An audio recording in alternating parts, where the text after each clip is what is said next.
During the Third Sphere expansion, following on their victory at Prefectia, Ethereal Supreme Aun Va returns to Sepworld Mugalith Bay, formerly known to the Imperium as Highworld Agrellan. The Tau felt safe in the knowledge of their advanced technology and tactics, and were sure nobody would dare attack them here again.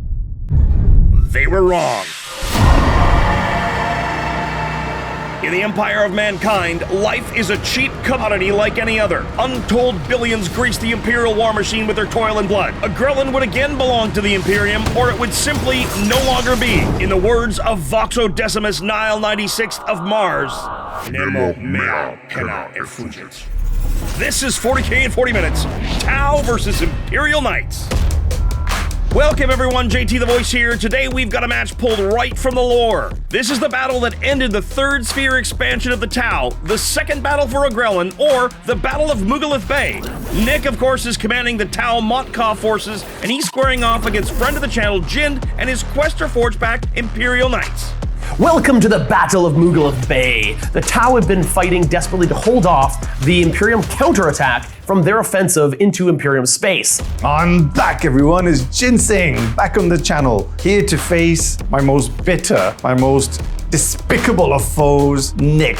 Me and Nick go way back. There's something that's always happened in every game that we've played. I've never won. And so I am gonna break everything out this time round. I have got my unopened victory dice from beating Mubin on the channel. So me and Jin have played quite a few times in the past. The last time we faced each other, I was playing my Tau, he was playing his Knights, and I managed to win that battle by the skin of my teeth, and Jin has never forgiven me for it. In fact, he sometimes messages me in the middle of the night just saying, I know what you did. And I've brought, hopefully, a force that can take it down. I've got lots of big guns. Nick's Mont'ka Tau consists of a Cadre Fireblade, a Commander in a Coldstar Battlesuit, Dark Strider, an Ethereal with the Coordinated Exploitation Enhancement as his Warlord. He's got a 10-man Breacher team and a 10-man Strike team, a Devilfish, 2 Broadside Battlesuits, 3 Crisis Sunforge suits, a Hammerhead gunship, a 10-man strong Pathfinder team, a Riptide Battlesuit, a Skyray gunship, 2 3-man Stealth Battlesuit squads, and a Storm Surge. I'm looking for that Storm Surge to do some serious work, because if it doesn't, Nick might be in trouble. The Mechanicum, it looks like, are trying to steal all our technology, and we are going to stop them right here, right now. I'm going to be playing the most incredible Questor Forge Pack, and it's fantastic. It allows me to play Knights and Admech, which is a dream come true. Jin's Questor Forge Pack consists of a Knight Castellan as his Warlord, and a Knight Defender with the Knight of the Opus Machina enhancement. He has 3 Armiger Helverins, 2 Armiger Warglaives, 3 squads of 10 Skitarii Rangers, and 2 squads of 10 Skitarii Vanguard. Let's do it.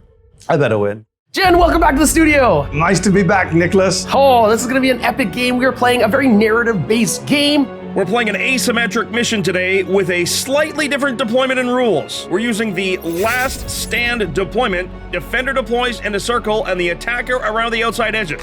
Our mission today is denied resources. As the defender, at the start of his turn, Nick will select 1 objective marker. At the end of Jin's next turn, if Nick controls that objective marker, it is denied and removed from the battlefield. So that's representing me denying you those supplies that you're trying to steal. 7 victory points if it is within his deployment zone, 10 victory points if it is wholly within no man's land, 16 victory points if it is within Jin's deployment zone. For Jind, 3 victory points for each objective marker that he controls within his deployment zone, 5 victory points for each objective marker he controls within no man's land, and 8 victory points for each objective marker he controls that's within Nick's deployment zone. It's still a maximum of 15 per turn, but as you can see, both players have different paths to primary victory. On a quick note on terrain, we're gonna call pretty much everything on the board line of sight blocking. That means it blocks infinitely up, even this square right here. However, if you're wholly within it, you can see through it like normal. Big Knights like yours can touch the terrain and still shoot through it. We're gonna say that infantry can go through the ruins like normal. I'm actually really excited for this battle. Sometimes playing asymmetric battles or something very, very different than the standard match play can be very palate cleanser. The only palate that needs cleansing is the taste of defeat, because I've yet to ever win against you in any game going back 15 or 16 or 17 years. This might be your opportunity. The mighty Forge Pact is here to wrong some rights. You're the attacker, I'm the defender, so you're gonna deploy your entire army, knowing that you're going first, and then I'm gonna deploy my entire army, knowing that I'm going second. So, have at it. my first of many knights, an Armiger Warglaive, a unit of Skitarii Rangers, bringing in my named knight, the Bell of Morning. Dong! My mighty knight defender. The poor little Warglaive that could.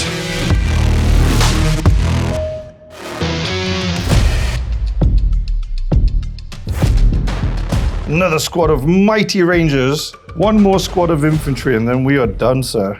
One of Jind's Armiger Warglaives will start in reserve, and both 10-man Skitarii Vanguards will also start in reserve. Jind has definitely spread his firepower in an effort to surround Nick as much as possible. That could be advantageous, or it could be his undoing. He risks Nick seizing control of a front. However, he also makes Nick choose where to concentrate his firepower, if at all. Okay, I'm okay.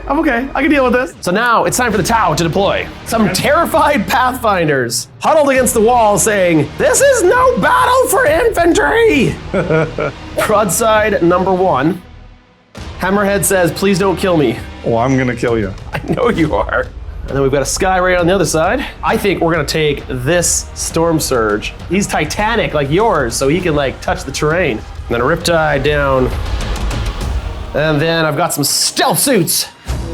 You know what's sad? Sometimes the terrain rules don't allow you to do cool things like put models on barricades because then they just get blasted. But with these units having scout, I'm gonna put them on the barricade as if they're defending it, and then I can just scout them down when we start the game. Stealth suit squad number 2.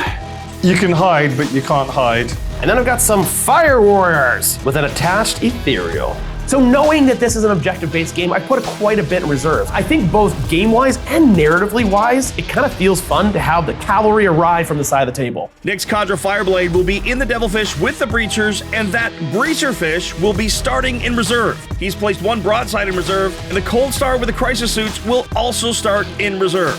Not a lot of space for Nick to place all those units. He's hidden as much as he can. With the deployment as he is, he has to hope he can weather the onslaught and get at least a turn or two out of that Storm Surge. This episode is brought to you by Deadly Print Studios.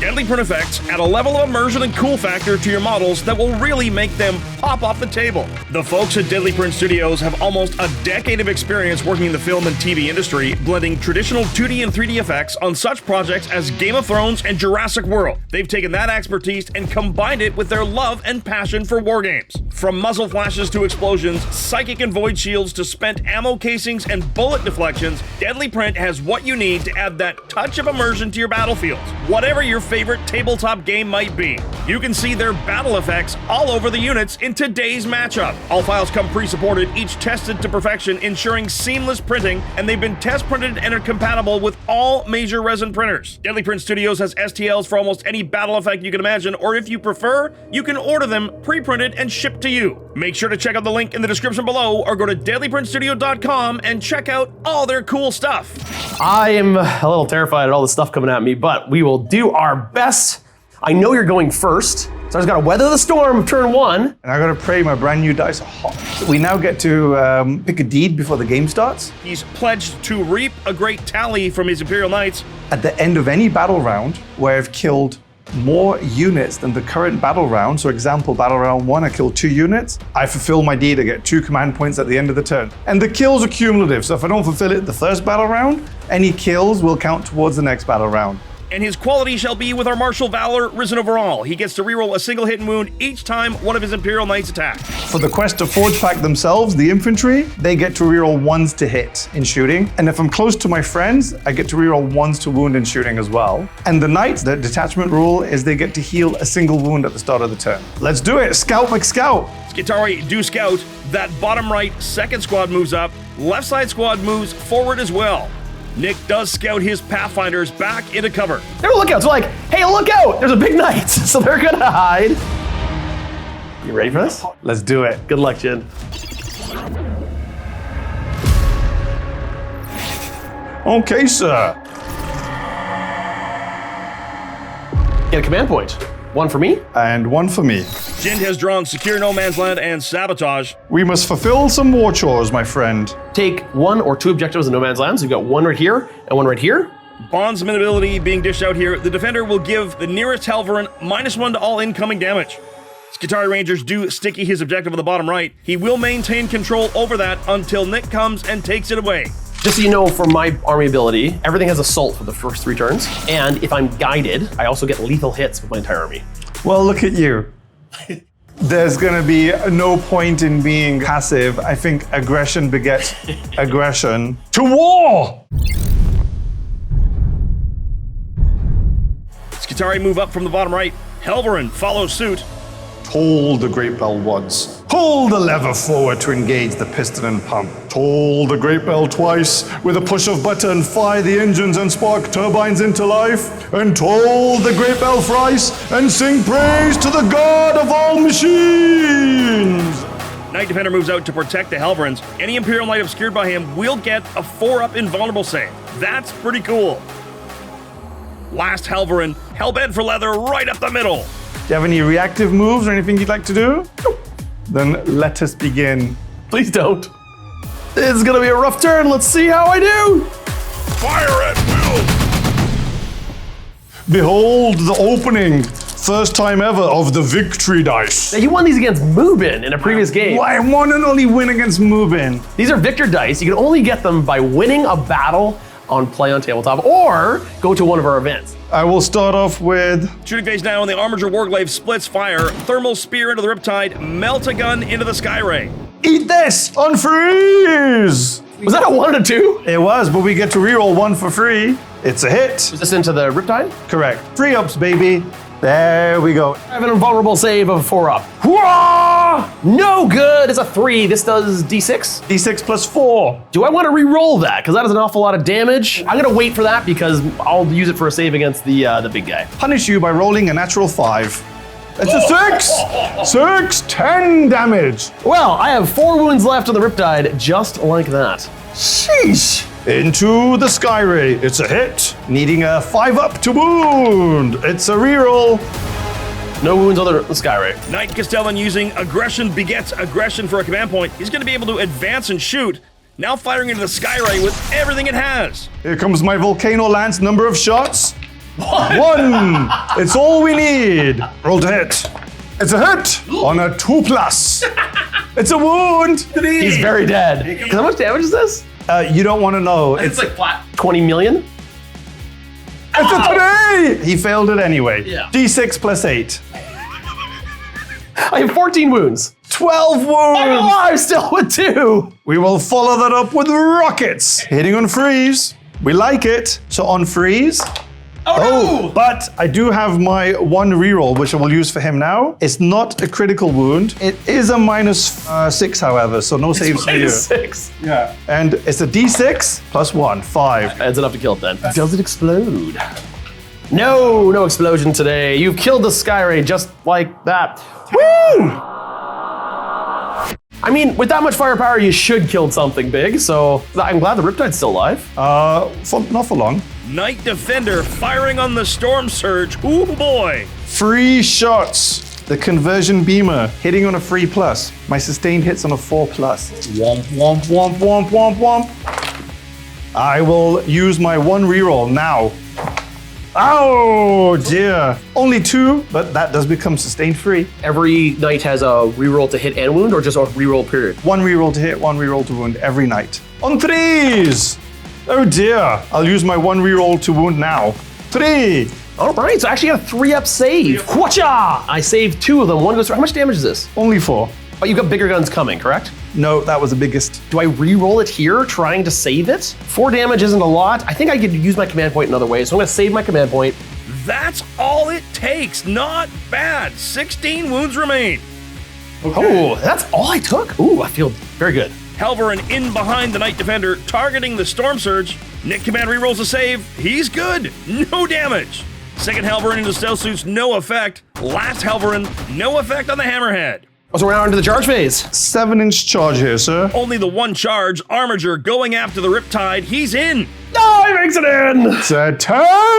Oh, that's not good. It's great. Well, I'll still have to kill you. Oh, me only having 4 wounds, I think it's actually quite possible. I'm gonna go with the Reaper Chain Cleaver. I'll use a strike profile. On freeze, we'll reroll 1. Okay. 3s, Come on, baby, convert them all.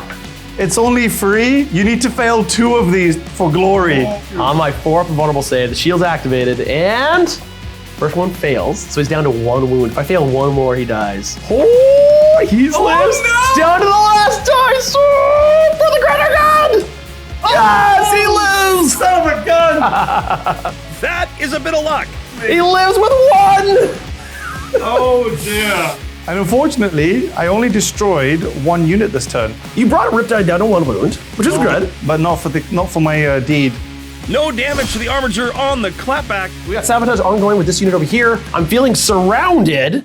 and only 2 points on secure no man's land for Jind. He does have a sabotage ongoing with those Skitarii, so this could be a big turn or a nothing burger for Jind turn 1. Let's see what Nick draws.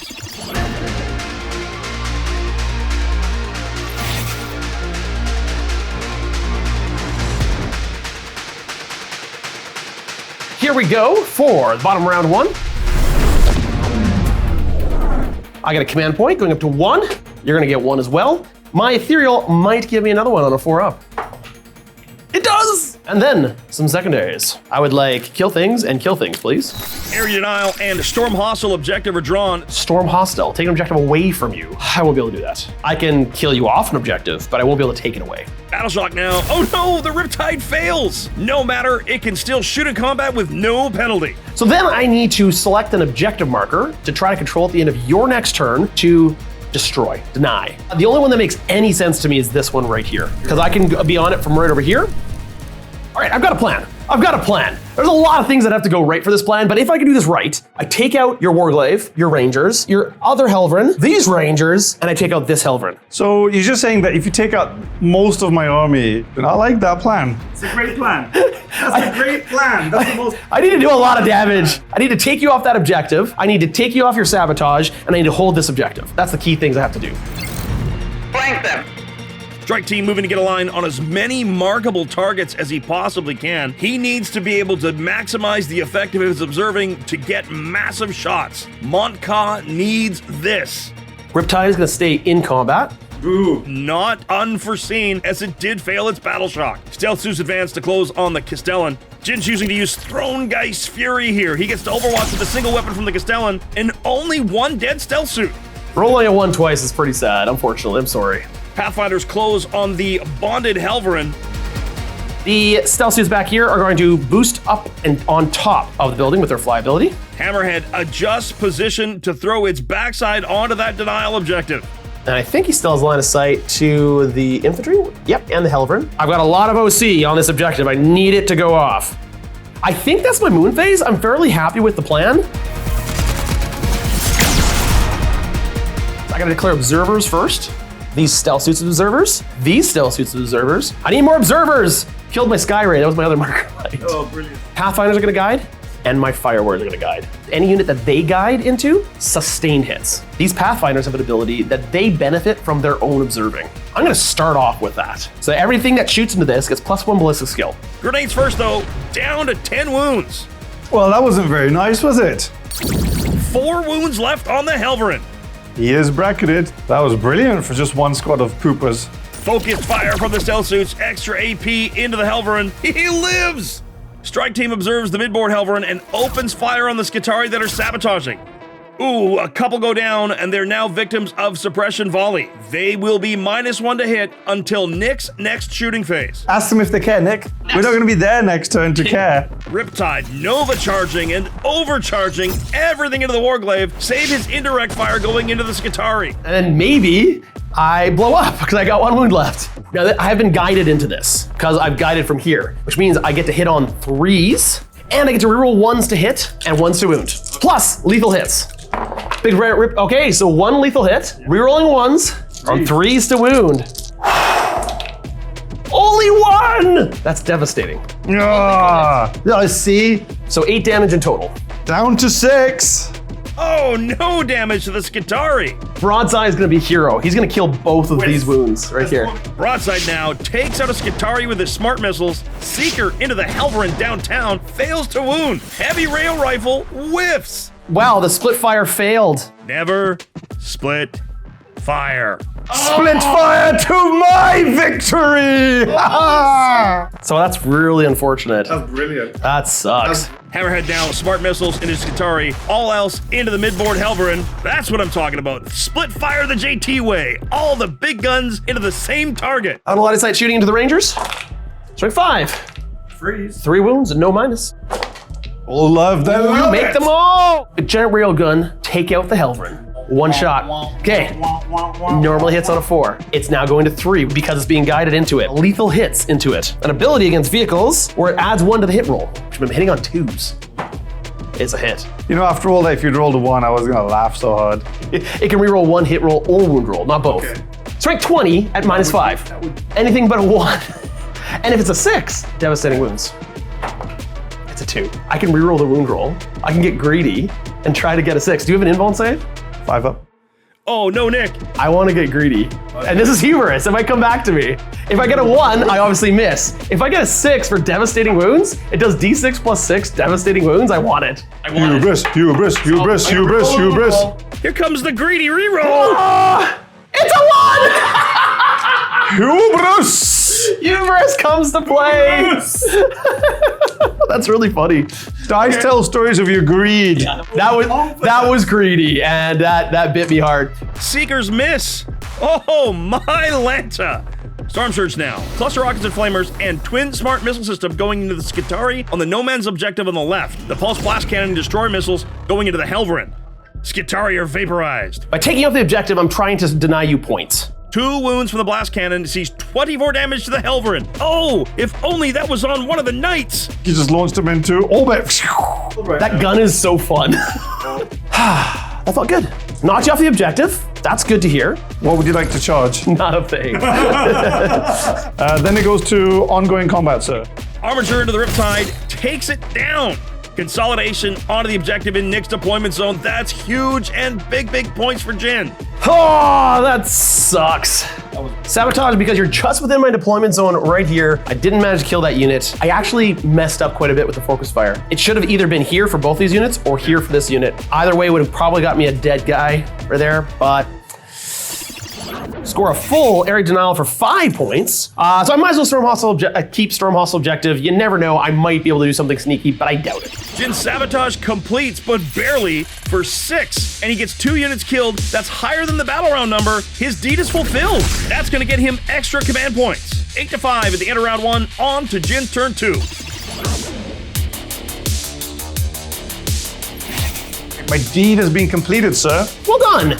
You are very deedful and chivalrous. Yeah, so now I get my 2 command points at the end of your turn. You are the gift that keeps on giving, my friend. I believe I couldn't kill these guys. Ah!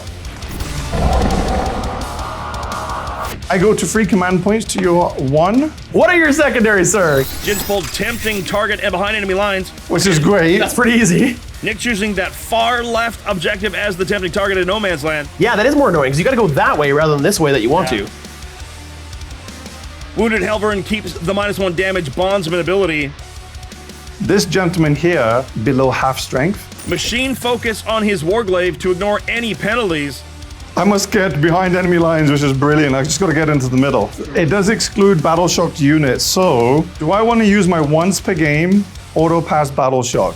Yes, I will use my insane bravery once per game because my Warglaive is under half wounds. That would lose me big primary points. The Skitarii fail. They're not going to be able to help me with behind enemy lines. Jind scores 3 points for holding the objective in his deployment zone, and 8 for holding one of Nick's, is 11 points primary. I messed up greatly by not killing that Warglaive.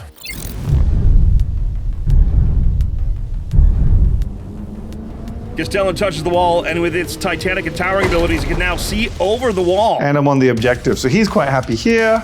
Battleshock and wounded Skitarii rolling up. Skitarii at the bottom move through the building to zone Nick out. Helverin at the top slides in near the strike team. The Knight Defender closes.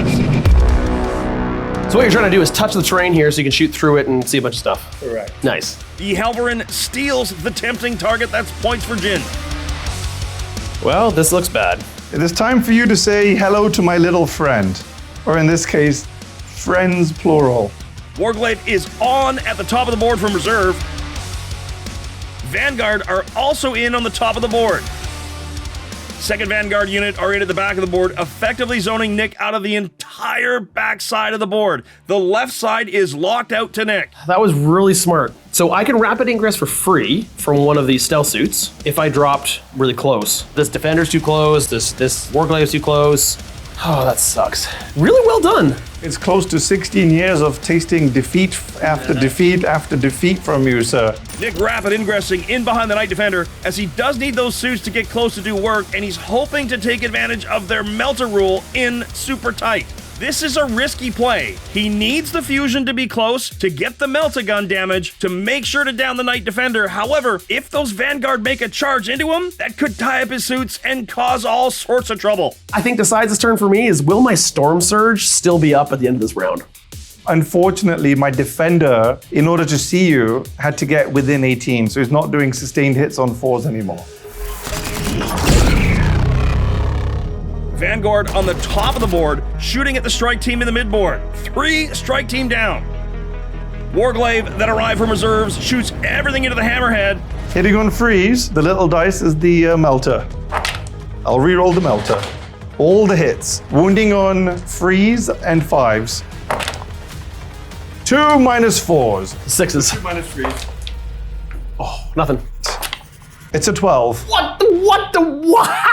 Double 6s! 12 damage! It's got 2 wounds left! You've been practicing your dice rolling, haven't you? I bet you just stay up late at night. It's like, oh, gotta get these 6s. Gotta get these 6s. The wounded Helverin into the suits with the autocannons, and the stubbers into the infantry. Only a couple of dead infantry.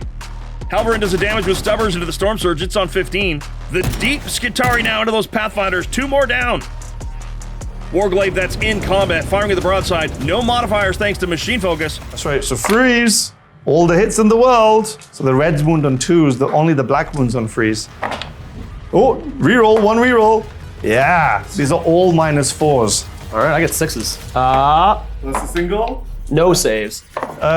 10, More than enough to kill. 18, 20 damage. Broadside down. Wow! Just the Castellan and the Defender left to shoot. Defender now, Phosphor and Incendium into the Hammerhead, Plasma and Conversion Beamer into the Storm Surge. So you're gonna split fire? The Phosphor Blaster into the tank. 1, roll 2 dice because it's twin linked. As long as one of them's a 5, we've wounded you. No. Here comes the Ignores cover, rapid fire. 2 shots on freeze. 2 hits, strength 5. 6s, baby! No, why couldn't I get that for the flamer? So the small arms have failed. Now for the big arms. And this is all into the Storm Surge now. First of all, we're gonna supercharge Plasma Executor. It's got 6 plus 3. Toughness 11, yeah. Now I did get sustained free for that one, and I'm gonna reroll my Conversion Beamer. No. Reds wound on 5s, these wound on 3s. I'll reroll a wound. It's not bad. 4 saves at -3. Okay, so my 4-up invulnerable save, which I make 1 of. 9 damage, correct? 6 wounds remaining. Yeah. Wow. Yeah, and you gotta make 5 more saves at -2. Flat 4s. Means 4-ups again. I fail 3 of them, you've killed him. Engine kill. Does he explode? No! Oh no! No explosion! Hazardous check passed! And you didn't even fire your big knight yet. Oh. Thank you for reminding me, Sir Nicholas. You're such a gentleman. Castellan splitting fire, the lance and the missiles go to the Hammerhead, everything else into the strike team. The Hammerhead's down. 3 dead strike team, Hazardous is passed. And then what's left to shoot? What's left indeed? That's a good question. Knight Castellan charging the stealth suits that are already in combat, he's in. The Vanguard charging the crisis suits needs a 9. Charge! It's a 10! That's so bad. I knew that was a risk. So smartly tied up this crisis suits that we're gonna try to do something. Helverin. Helverin charging at a deep strike fails. He's mad. Command reroll. Still fails. I think you're competing for Nick levels of energy there. Skitarii fail to reach the ethereal. Defender charging backwards into the crisis suits fails its charge. The Castellan stomps out a stealth suit. I did take you off of the Warglaive fighting my last stealth suit. Armiger Helverin kicking at Pathfinders, no effect. Vanguard into the Crisis Suits, nothing. Crisis Suits do nothing to the Vanguard. Pathfinders try to kill the Helverin, they manage a wound. It is on 3. They don't need to do any damage, they just need to stay there. So I want to illustrate for you at home how bad this is. There's no stratagem for falling back. The Sunforge can't fall back. And where they are positioned, they are too much out of range and out of sight of any of your stuff. So sure, I could shoot my Mont'ka guns into a bunch of infantry, but they're gonna be stuck here for a whole turn because this is the one unit that was gonna like maybe save me the game, maybe come here and take out the defender even. You see World Wide Web and our members across the world. Life is about perspective. And being much older than young Nick here, I think this is blooming great. So I did, however, at least succeed on one thing. I've burnt one objective. So this objective has been burnt, and we're gonna take it out of the game, and that scores me 7 points. Wow, what a turn for Jind. 5 on tempting target, 3 for behind enemy lines. Takes him to 16 secondary and 11 primary, 27. It's tight, folks. Can Nick clap back without the Storm Surge? So in reserves, I have 1 broadside, and I have a Devilfish with breachers inside of it. Yeah, let's kill something.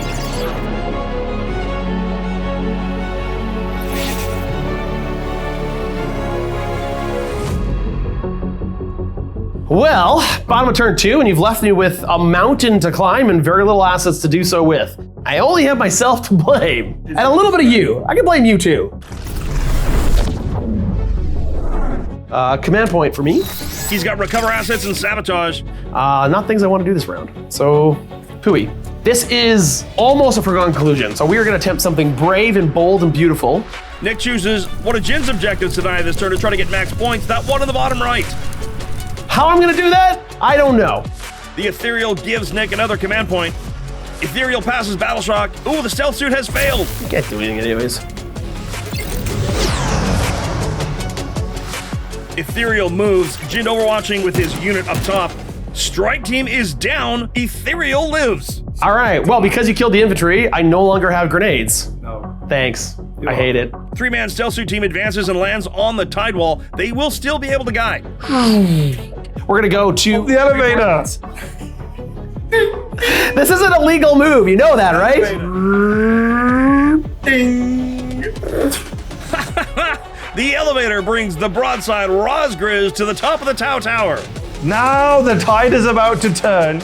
Breachers are in and disembark outside 9 of the Skitarii Rangers on the bottom right.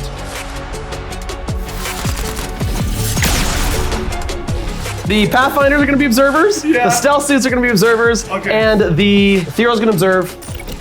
Focus fire being used on the Pathfinders here for extra armor penetration. Normally hitting on 4s, but then they go to 3s because they're being guided. Oh, and +1 to wound. Live! I got him! I got him! And you know what? It was only because I managed to do 1 wound in combat. Kaboom! He explodes! And they take down the Helverin. 2 mortal wounds to the Pathfinders. Crisis suits open up on the Vanguard in combat with them. 5 dead, and Jind pulls himself out of combat. Interesting move here. Because now, next turn, I'm gonna shoot you. That means Nick could potentially charge them. Broadside splits fire, missiles into the Skitarii, railgun into the Warglaive. So technically, he's plunging fire because Jind let me put him on top of a building. So the missiles into the in line of sight shots, I hit you once. Strength. Strength 5, 1 wound. Make me 1 for plunging fire! Ah, invulnerable save. All right, let's kill this Warglaive. So that's 1 lethal hit at -5. Oh. Ah, he goes in. D6 plus 1 damage for a grand total of 4 damage. And then I've got, of course, the Seeker Missile. 1 shot. It misses. Oh. 1 command. Yes! 1 command point! Command reroll, don't do it, Nick! Oh, it misses! I should have done it because now I can't do the command point over here! Breachers put 28 wounds on the Rangers, wiped him. They did their job. Oh, he's killed too many Skitarii Rangers. He will not have a charge. He can't get on that objective. Oh no, his shooting is too efficient. So last thing I'm going to do is I'm going to charge. Ethereal charges the lone Skitarii Ranger. He's in. Crisis Suits charge the Vanguard. They're back in combat. Let's fight. Crisis Suits kick the Vanguard, no effect. Ethereal wipes the last Skitarii. I've cleared a zone. Tau comeback story is here. Castellan stomps the stealth suit out. My score will stay where it is. Nick was unable to recover assets as he needed to just kill all the things, and sabotage is also discarded. The Pathfinders are the only guys doing anything here. I got one chance at least a moral redemption.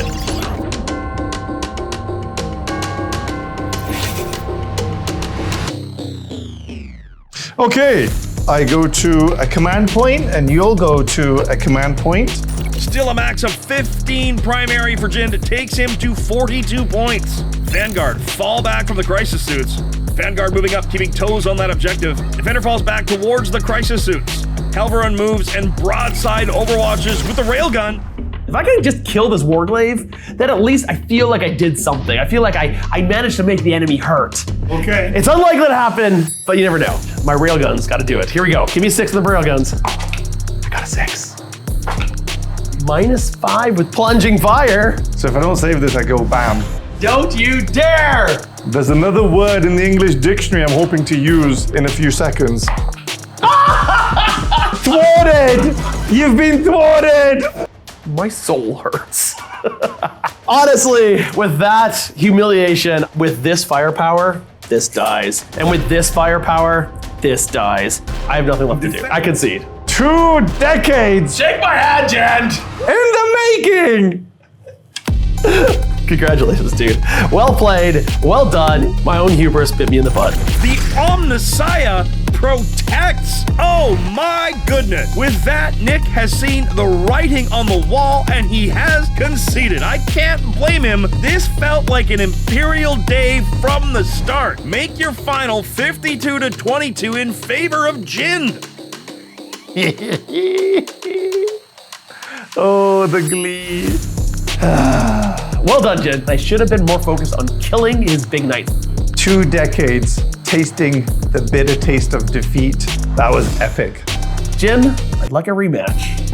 Gentlemen, what an amazingly fun game and what a cool way to reenact a story right out of the lore. Unfortunately for Nick, it ended just like it did in the lore, and I'm kind of glad we don't have to set our entire studio on fire to keep this as lore accurate as possible. Special thanks to this episode's sponsor, Deadly Print Studios. Make sure to go to deadlyprintstudio.com and check out all the cool stuff that they have. Of course, the biggest thank you to you for watching. If you like what we do, please make sure to like, subscribe, and share this video. If you really like what we do, please consider supporting us through YouTube membership or Patreon. You'll get exclusive releases, as well as behind-the-scenes interviews, early access to most of our shows, and access to our Discord, the most happening 40K community around. That's it from all of us here at the Play On Studios. On behalf of them, it's me, JT the Voice, saying, till the next time you see us in the far-flung future of a grimdark universe, play on.